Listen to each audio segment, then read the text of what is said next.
Hello and welcome to the March edition of Spotlight. Today we are very fortunate to be joined by our partners at Concur, who will be taking us through some of the exciting developments on the cards for 2020. My name is Michelle Jolly and I'm the Brand Marketing Manager for FCM. Before we start, I would like to mention that we will be leaving some time at the end of the presentation for Q&As, so please post any questions you may have via the chat window in the control panel to the right of your screens. A recording of the webinar will also be sent to you afterwards. I would now like to introduce you to our host for today. Natalie Wood is the Senior Online Implementation Manager for FCM and our sister corporate brands within the Flight Centre Travel Group. And she'll be chatting to our guest, Doug Anderson, Senior Vice President of Travel Product Strategy at SAP Concur. Welcome, Natalie and Doug. Thank you. Happy to be here. Thank you. Great. My privilege. Perhaps we should first talk a little bit about the sad news of Fusion being cancelled. We were so sorry to hear that come through this week, but we fully understand and support the decision. I'm sure it was a tough call on your end, Doug. Yeah, absolutely. I mean, given the ongoing concerns about COVID-19, we had a lot of thoughtful review, and in close alignment with SAP, obviously we made a decision to cancel for next week. And we're making plans now to engage some virtual sessions. So for those that had registered, you'll be hearing updates on that. And obviously we made this decision out of an abundance of caution. Our first priority is the health of our customers, our partners, and our employees. And this is not just an SAP Concur decision. This is actually in alignment with SAP, which has also canceled other corporate events that were planned for this month. For Ariba, and even participation in things that aren't our hosted events like South by Southwest. So the good news is for today, that means, maybe we can even be a little more revelatory in some of the topics. Great, sounds good. I'm going to hand over to you, Natalie. Thank you. So essentially today the goal is to look at Concur's future with regards to travel, what is in the books for travel, what's coming up. Some of the pieces we will look at discussing today are the global presence of SAP Concur. We're going to look at the travel industry disruptors, a lot of startups that are in the business now, how that affects and impacts. NDC content is all the rage in the business, so we're going to look at that as well as looking at the roadmap, so what's in the books for the year to come and what's planned, essentially. Ending all of that with a Q&A session to look at answering any questions or discussing further any topic.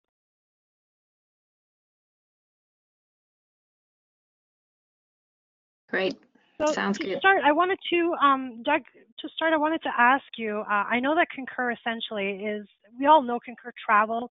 Of course, Concur has a lot more, offers a lot more than just travel, right? Even in the travel suite, there are other offerings. And I wanted to ask you if you could speak to that a little bit, just to get people aware in terms of what is out there when it comes to travel with regards to Concur. Yeah, absolutely. And so, first off, travel fits as a solution within the context of our broader portfolio, where we really look at it as an entire life cycle of a trip, from planning to your booking and all the way to reconciling after you return home. And so really within the travel portfolio, there's 4 core solutions to that. Everyone is, I think, highly familiar with our flagship Concur Travel online booking tool for managing really your preferred in-program or in-channel bookings. We are continuing to invest in Concur TripLink as well, which allows travel managers to capture out-of-program or out-of-channel bookings and pull those in to not just create visibility, but also compliance for environments that are either highly regulated and or have a need to institutionalize pre-trip approval. We have Concur Request, so you can create a request, get that approved, then go on to book your travel, have that travel matched up against what you requested. And last but not least is Concur Locate, which is, traditionally in today's days and age, I think duty of care is one of the hottest topics, even, many times becoming more important than cost savings or procurement as a whole, around, duty of care. Am I keeping people safe? Am I keeping them aware of how to keep themselves safe? So that's where we offer Concur Locate, where we aggregate meta location data that's being generated across the Concur platform, which includes e-receipts or check-ins on your mobile app, and help visualize that data so it can be made available to travel managers and their preferred duty of care assistance providers.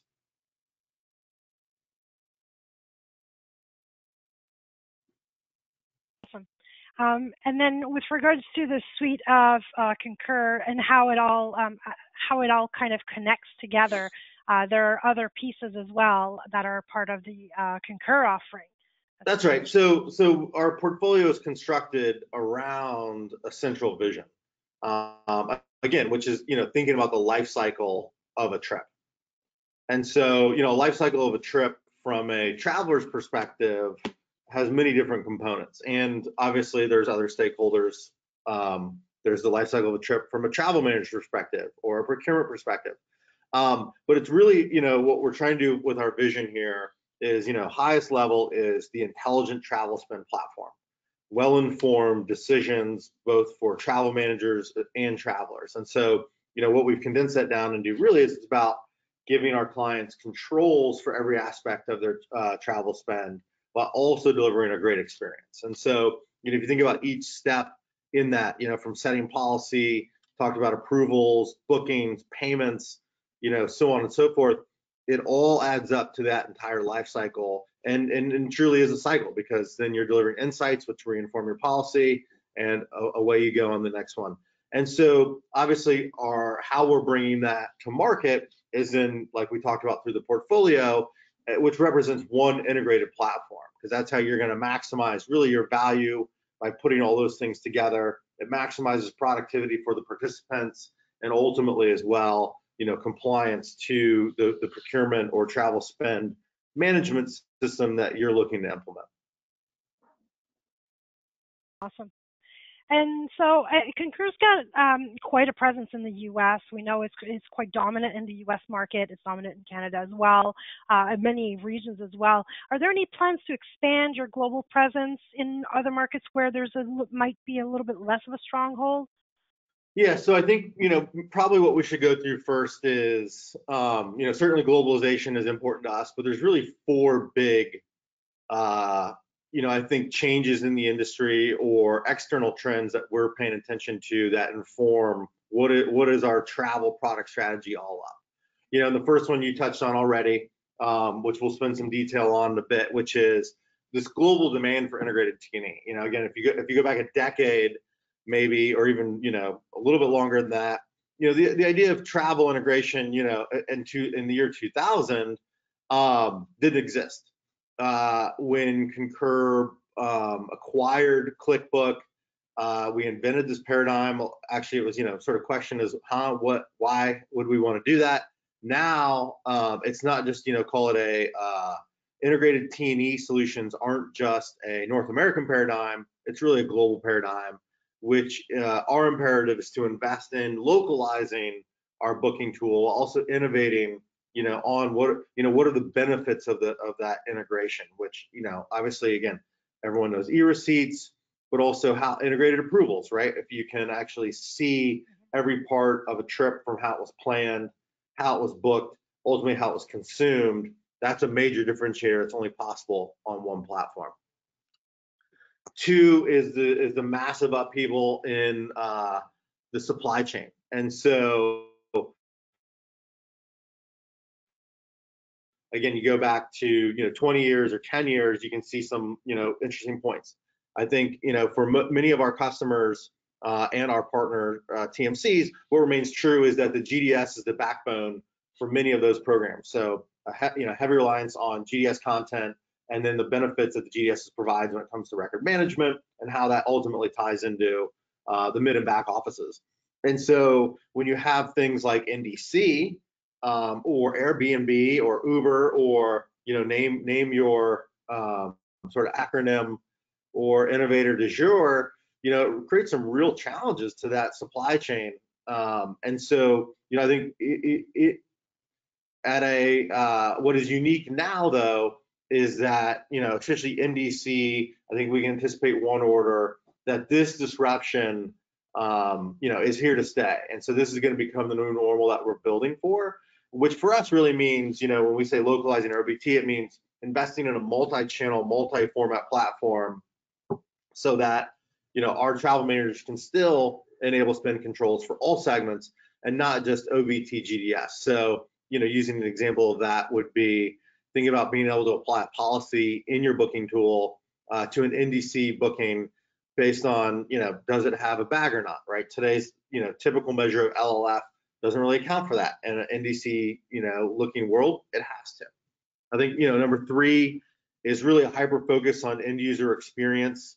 This one probably speaks for itself, but travel more than any other procurement category or spend category within a business has the most discretion among travelers. So it's really important that we're investing in a modern travel booking interface that also makes administration easier, personalization, so that we are enrolling those travelers to participate in the program that our businesses and partners are investing in.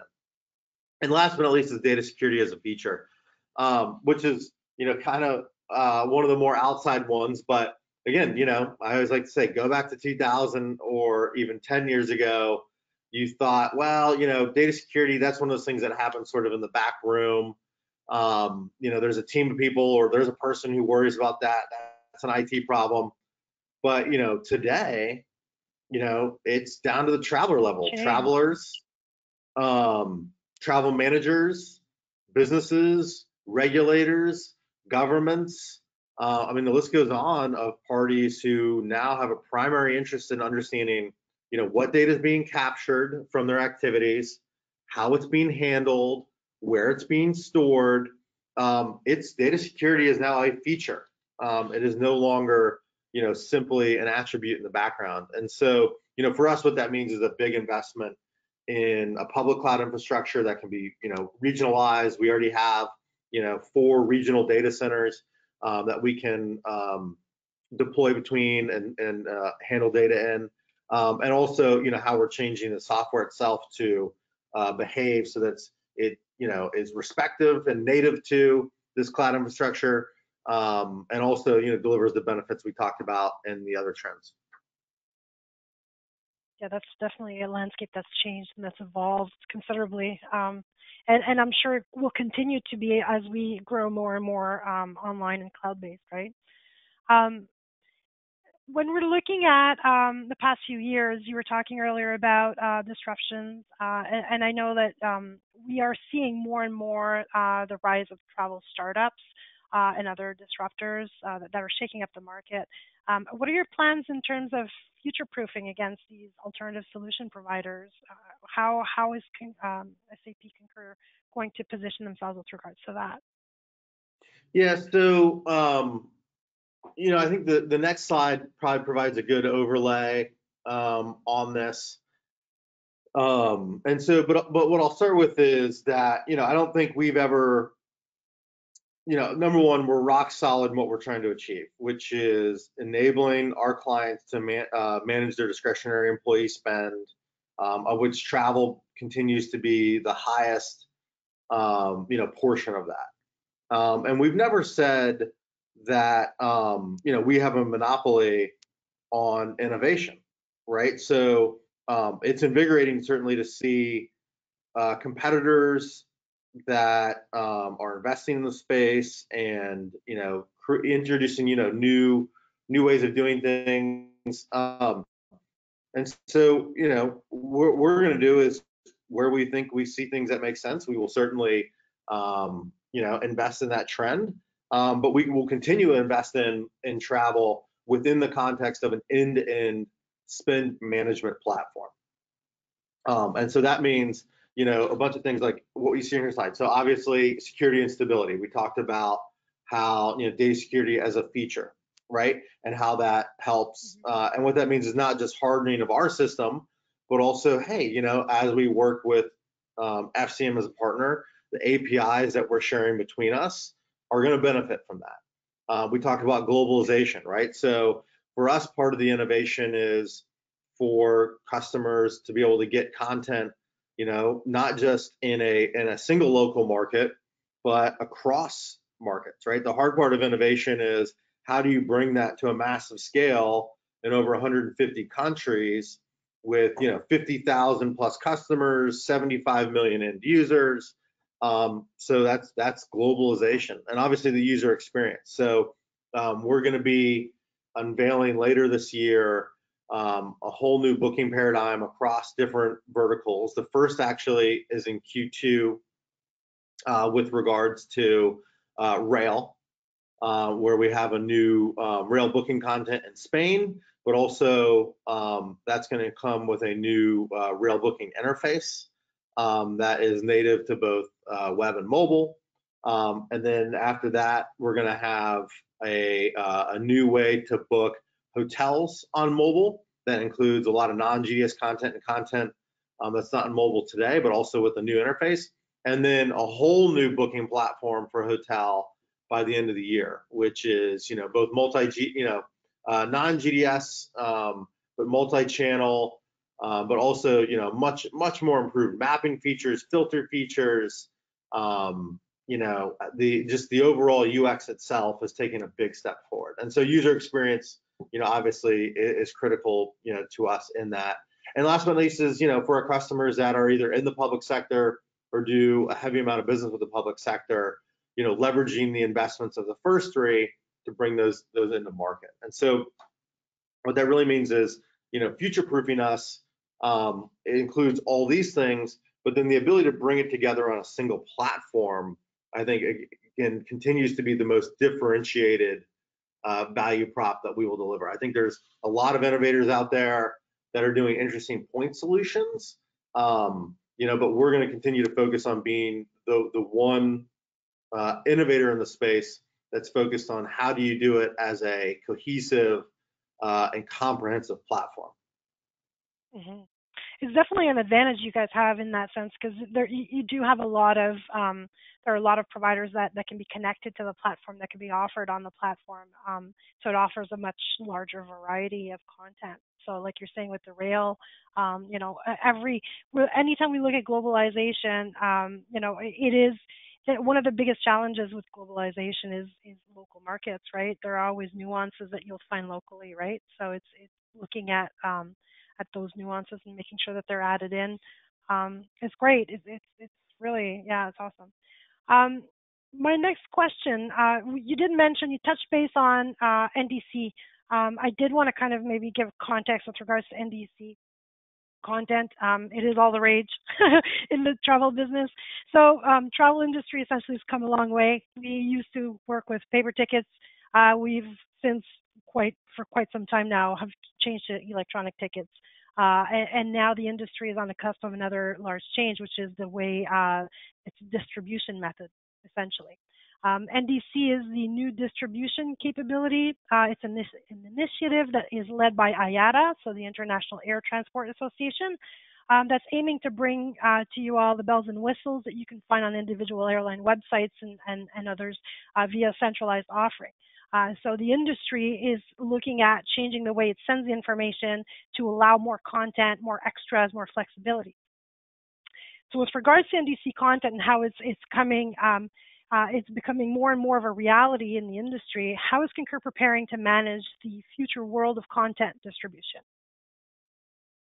Yeah, so I'll start by anchoring off of what I said before, which is we are investing in a multi-channel, multi-format world. NDC, I'll start with our position is that we are going to provide the content that is demanded by our customers. And so that means being able to be flexible in a multi-channel world based on the content they want access to for their programs, including if that includes NDC. I think our position is NDC is certainly here to stay. And there's a lot of excitement about the potential for NDC, and we're starting to see more. I think potential proof points delivered. Actually, I'll give credit. I think a lot of that's coming out of Europe right now as leaders in that. But our customers are also telling us our TMCs are important to us, and so the TMCs need to come along, and the supply chain that enables the TMCs to support those customers need to come along. So I think we are very bullish that the GDSs are going to be investing, and they're probably, I think if you put the airlines aside, the GDSs are probably investing by far the most in making actually NDC successful, which may be different than what other people assume and or have heard.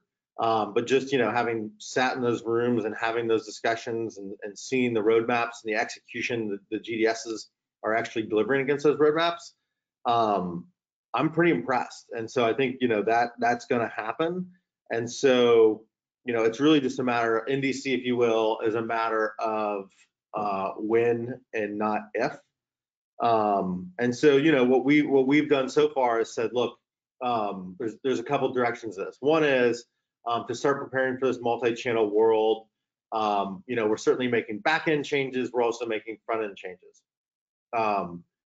And what we recognize, though, is that the benefits of those changes won't be fully realized by customers until the GDS and the partner TMCs are also ready to participate in that way.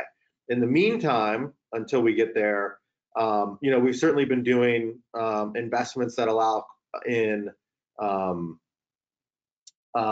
basically less, I think, fully featured solutions, but where the content is absolutely critical. So where an airline, I don't want to get specific on airlines or points of sale, blah, blah, blah. Well, let's just say, and we certainly know some of these use cases where, an airline has no longer made certain content available through the GDS.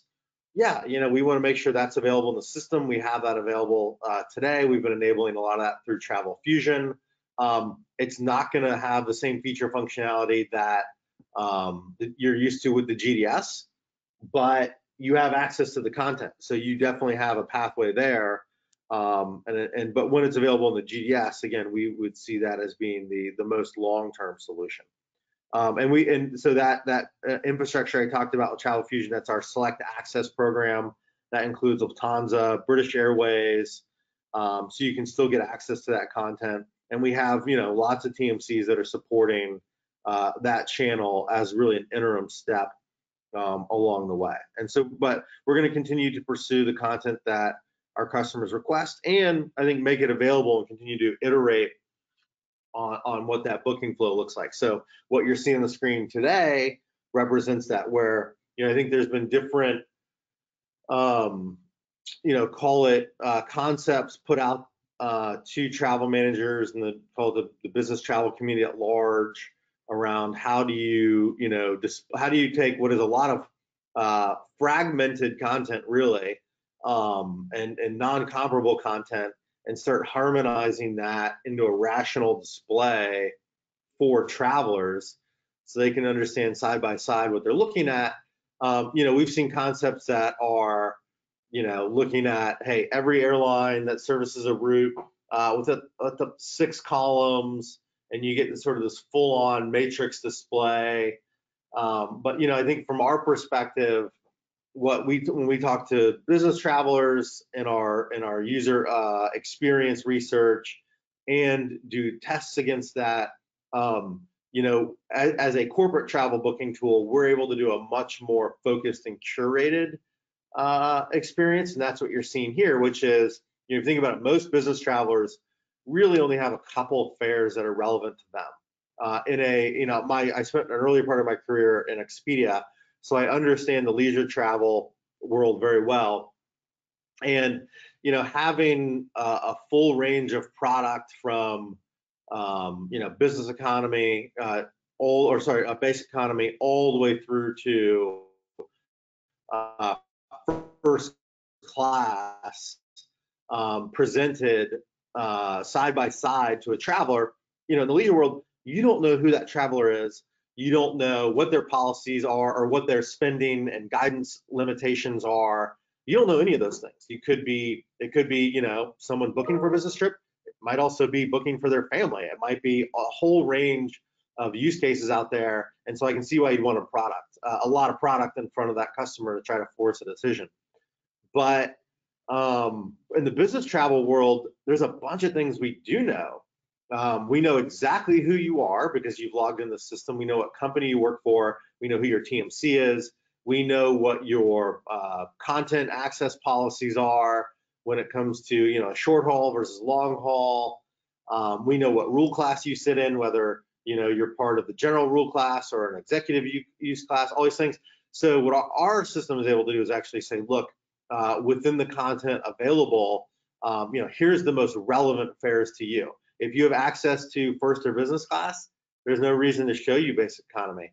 If you are mandated to use basic economy, there's no reason to show you first class. So that's what we're pioneering, is really what we call our multi-fare display, where you can see the most relevant content to you and put more of a focus on that than being overwhelmed by choice. And so we're pretty excited about what this means, because it means a couple of things. It's proof points to us that our system is evolving with how air carriers are evolving their fare offerings. It's also a really smart way to implement this that end users have given us good feedback on. And it's a new era of air travel. So we're excited about what we've put forward. So that's our take on NDC. I think in a nutshell, it's here to stay. We're going to invest in making sure that content is available to our customers. And while we have interim solutions, we think the long term will certainly be with GDS-based solutions. Yeah. Looking forward to the integration of the content more and more, for sure. Can you share some insight into what Concur's technical roadmap is looking like? So what are we looking at in terms of travel roadmap for the year to come? Yeah, so why don't we flip to the next slide? We've got that laid out for you. So some recent things we did, I think on a global basis, those keeping score. It's important, I think, to mention that we effectively made the transition with Air Canada. And we talked about bringing to market NDC content for Lufthansa, British Airways. Lufthansa and Delta are also now tripling suppliers, and a new TripIt app for Mac, and continue to iterate on our Concur request product. So what's planned looking forward as we round out the rest of this quarter?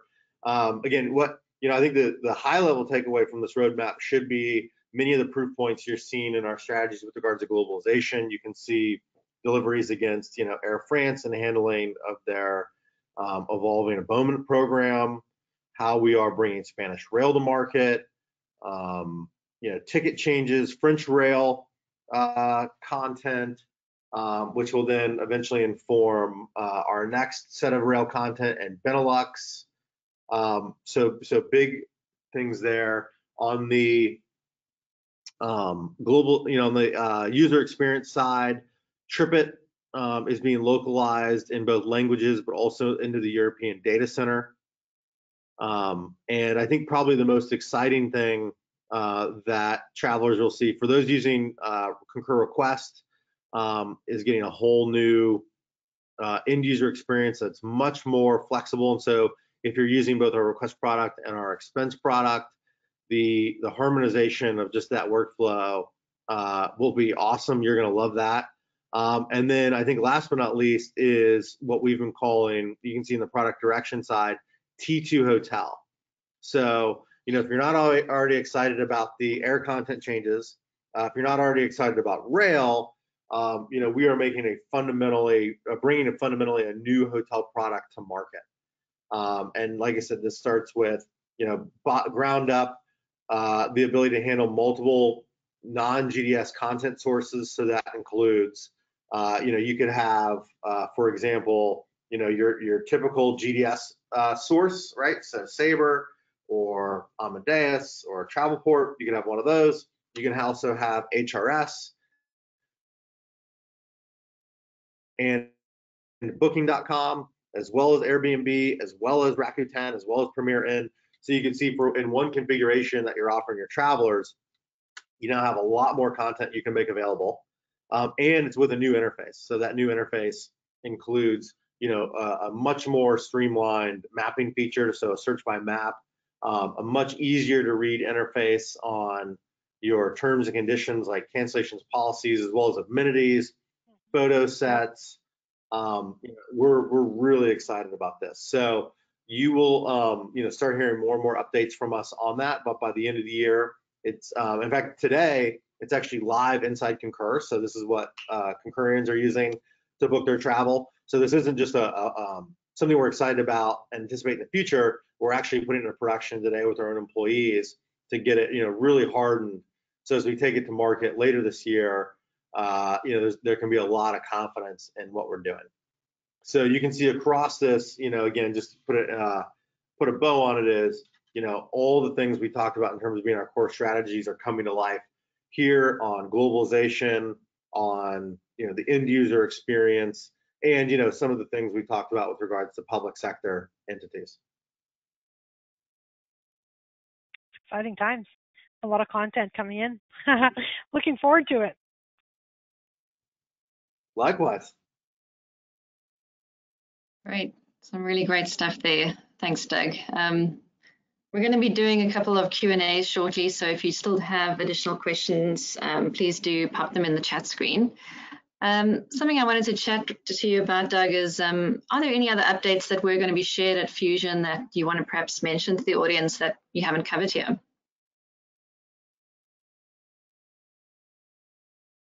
Yeah, that sounds good. So you want to do questions now, or do you want to? So we're getting a couple of questions coming in already, Okay. But in the interim, I thought we could maybe just chat, see if there was anything further that's was going to be showcased at Fusion that you wanted to mention. Oh yeah, gotcha. Sorry. Yeah, I mean, I think that the big things. Unfortunately, we didn't have time to prep for today, but we're going to be, we were anticipating to do the big reveal on is certainly the new hotel booking experience. That's going to be coming on both mobile and desktop. So mobile will actually come out first with the inclusion of more non-GDS content, and then hotel. I think 2 is with regards to our new rail capability. So thinking about especially our global audience that's doing business in Europe, or our European audience, where this is part and parcel, is we have built a whole new content platform around rail that we are pursuing as really a direct connect strategy. So we haven't found, call it an integration or aggregation source that really meets all the needs. And so we are going, really partner by partner, market by market. So that includes, a big upgrade to our SNCF connectivity. That includes bringing Spanish rail to market. Benelux planned after that. But we're already, in conversations on the next gen of platform with Amtrak and Deutsche Bahn. And so, we have many planned, but that's a whole new area of innovation for us that I think we were going to provide a lot of depth on, planned there.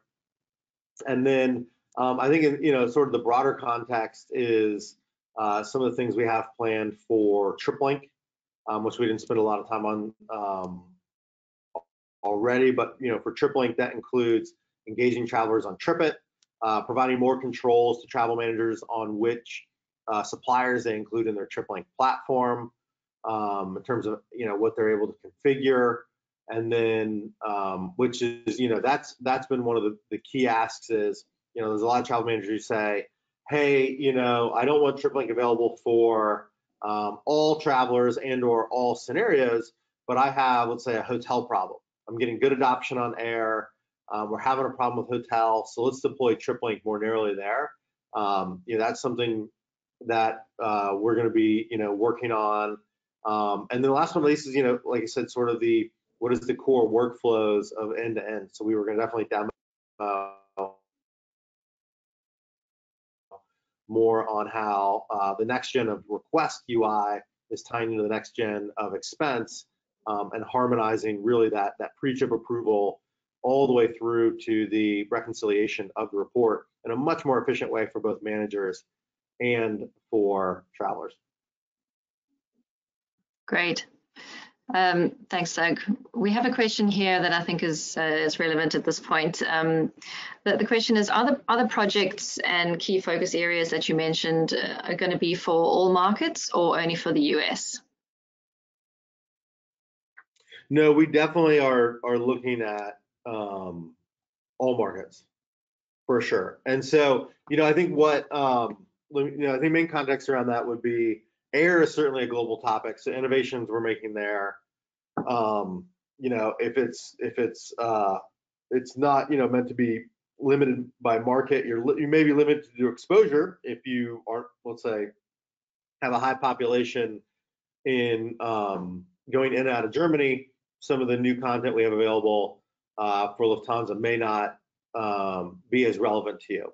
But if you think about something like hotel, that is truly global and universal. So that's everywhere. And then I think the main constraints on rail would be not by us, but by rail carriers. So, meaning if you're doing business in Europe and you want to have access to certain content, let's say it was from SNCF, then, you may have to, double check that your TMC is actually accredited with SNCF to actually sell that content. But otherwise, the aim here is 100%, to make this available to our global communities. And, that's how we're building this platform, is to globalize. That's the point of multi-channel, multi-format, is really, for market expansion. Great. Another question here is, how will Concur be bringing that external non-GDS content into the system? So direct content for hotels. Yeah, so we have a connector, what we call a hotel service v2, and that the major content providers write to it, and so that's how it comes in. We use several data sources that allow us to then dedupe and harmonize. Essentially look at what's the singular property that's being presented, what are the multiple rates that are available from the different sources, and give you one display. And then that's ultimately then how it's made available to the front end, either desktop or app. And then post booking, typically at the request of our TMC partners, and certainly for the benefit of back-end reporting, et cetera, usually there's either a passive segment made available, or that can be consumed through an itinerary API and expense APIs that we offer. Okay, sounds good. A question here might be more for Natalie, is how will the search by map hotel feature work in tandem with the, I lost my place, work in tandem with the work that FCM is doing with SHIP? Well, I'm sure we're looking at the integration of that and making sure that it flows well. It's definitely something that is being looked at internally. It's something that we're going to be making sure that that is displayed accordingly as well. So yeah, it's definitely in the books in terms of what's being looked at. Great. And for those who don't know what TripLink is, could you expand a bit more on how that works and what the benefits would be, Doug? Yeah, so, I'll start with that, TripLink is, I'll start with the benefit side first, which is that, our global customers and our large customers that want to manage their travel program invest heavily in the tools and the program to be able to do that. So they certainly partner with TMCs. They have booking tools. They negotiate with suppliers. They go through all this effort to invest in the benefits of to get the benefits of savings, of productivity for their travelers, of compliance.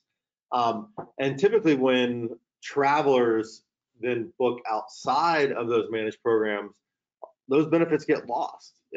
Visibility gets lost into where they are, visibility into what rates were booked. Was it our corporate rate? Was it with a vendor we want to book with? Is there VAT reclaim?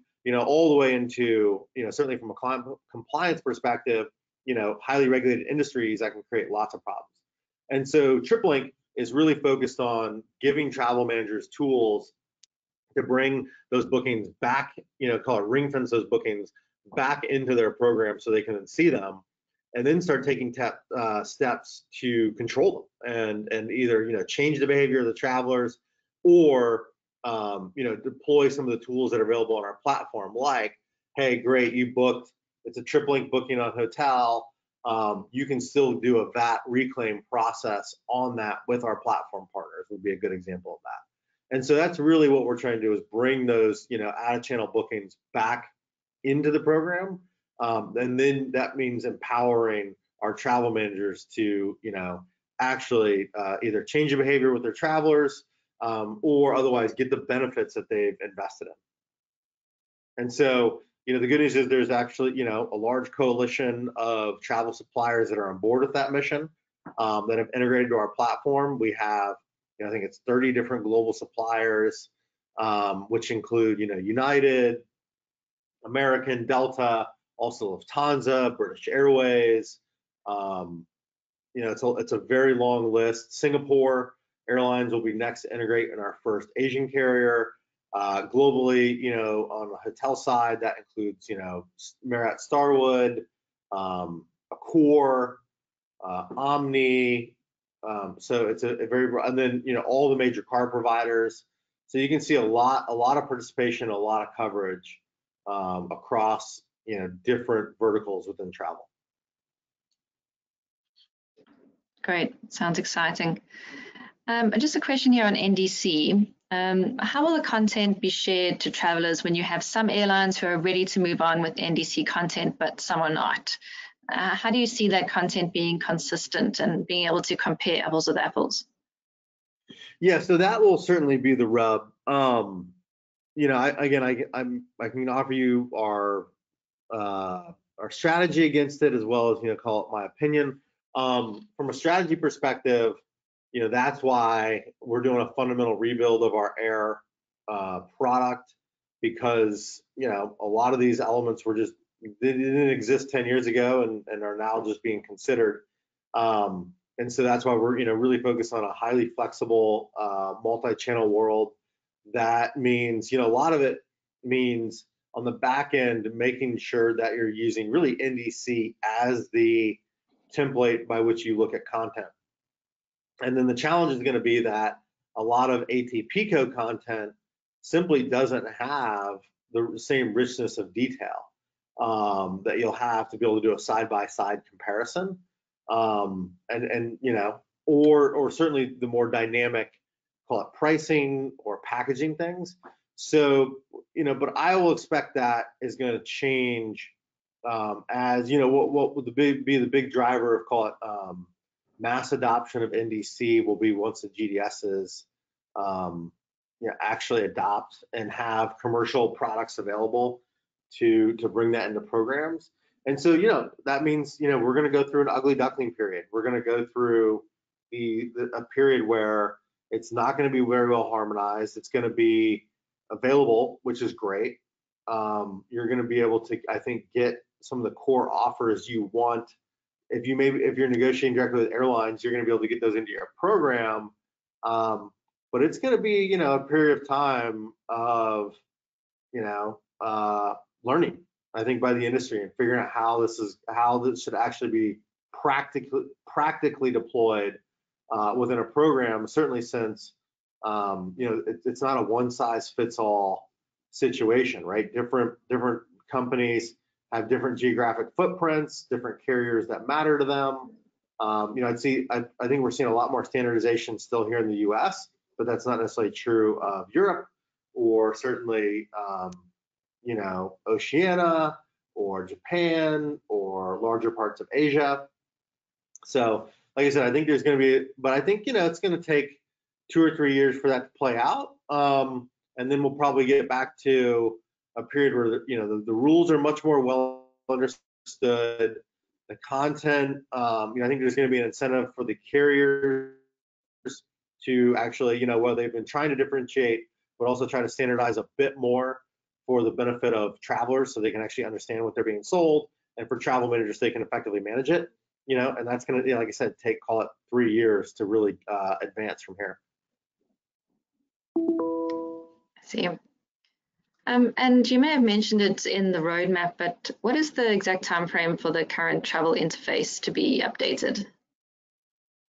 Yeah, so the benefit we have on travel is we don't have to rebuild the entire travel product, and it's not a monolith, if you will, that we have to deploy the whole thing.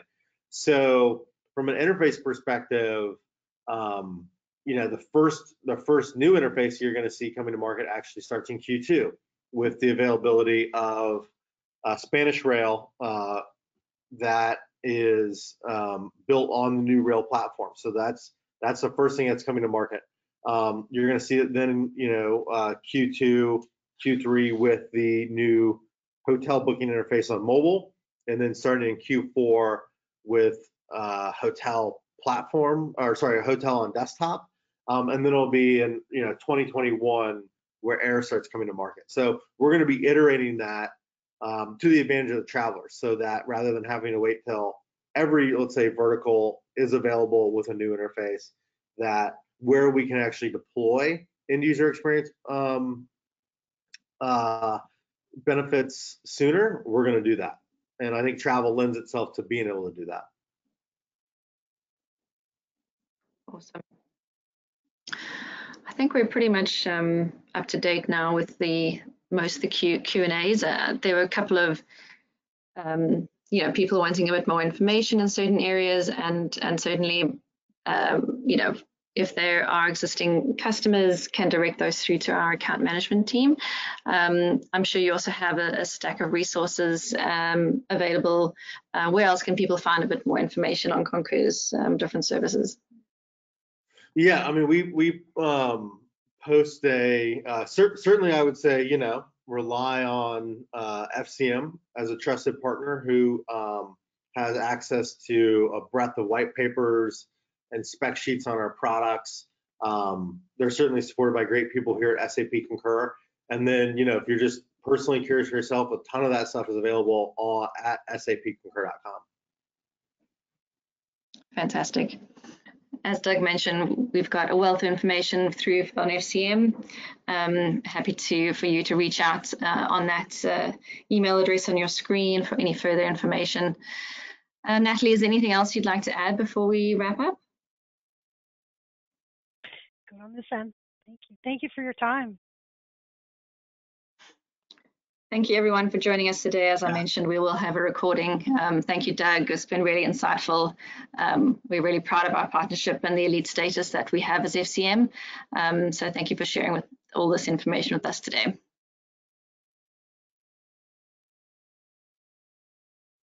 Yeah, it was my pleasure. Thank you so much for hosting me. Love the questions too. Great. Thank you. That's it from us. Cheers. Bye-bye.